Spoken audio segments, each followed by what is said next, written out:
রাসূল সাল্লাল্লাহু আলাইহি ওয়াসাল্লাম জান্নাতে ঘোষণা করে দিয়েছে, বলেন সুবহানাল্লাহ।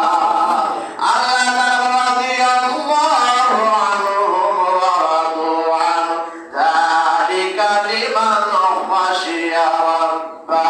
আল্লাহ তাআলা বলেন এই সাহাবীদের প্রতি আমি আল্লাহ রাজি হয়ে গেছি, আমি সাহাবীরা আমি আল্লাহর প্রতি রাজি হয়েছে। আমি তাদের আগে এবং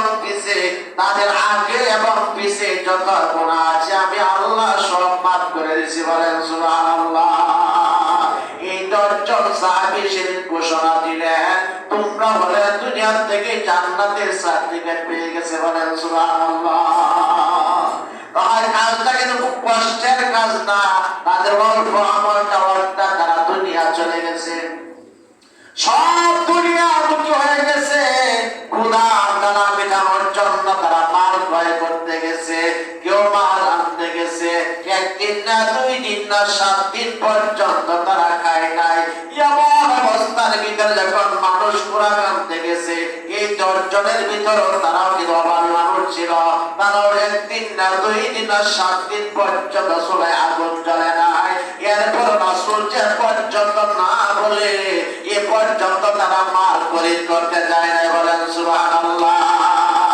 তারা দুনিয়া একদিকে পরকালটা তাদের প্রাধান্য, দুনিয়া পরে আগে হলো আখিরাত। তারা কি আখিরাত আল্লাহর কাছে আমলটা পছন্দ হয়েছে।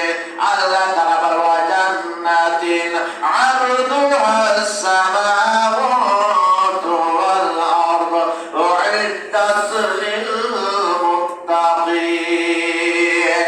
যারা জান্নাতের দিকে দৌড়িয়া যা, দুনিয়ার দিকে যারা দৌড়ে না জান্নাতের দিকে দৌড়ে যা, আমি আকাশ এবং জমিন তাদের জন্য দিয়েছি, বলেন সুবহানাল্লাহ।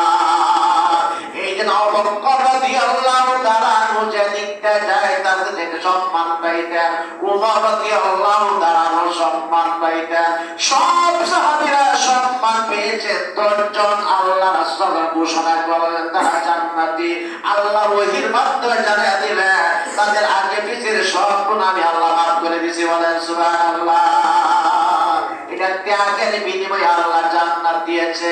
আজকে অবস্থাটা আমাদের মধ্যে হতো, দেখতেন অবস্থাটা কি দাঁড়ায়, অবস্থাটা কি দাঁড়ায়। এই জন্য যারা আগে আসে সামনে বসে তাদের মর্যাদা আল্লাহর কাছে অনেক বেশি। কার কাছে? আল্লাহর কাছে মর্যাদা অনেক বেশি। وَجَنَّةٍ عَرْضُهَا السَّمَاوَاتُ وَالْأَرْضُ أُعِدَّتْ لِلْمُتَّقِينَ।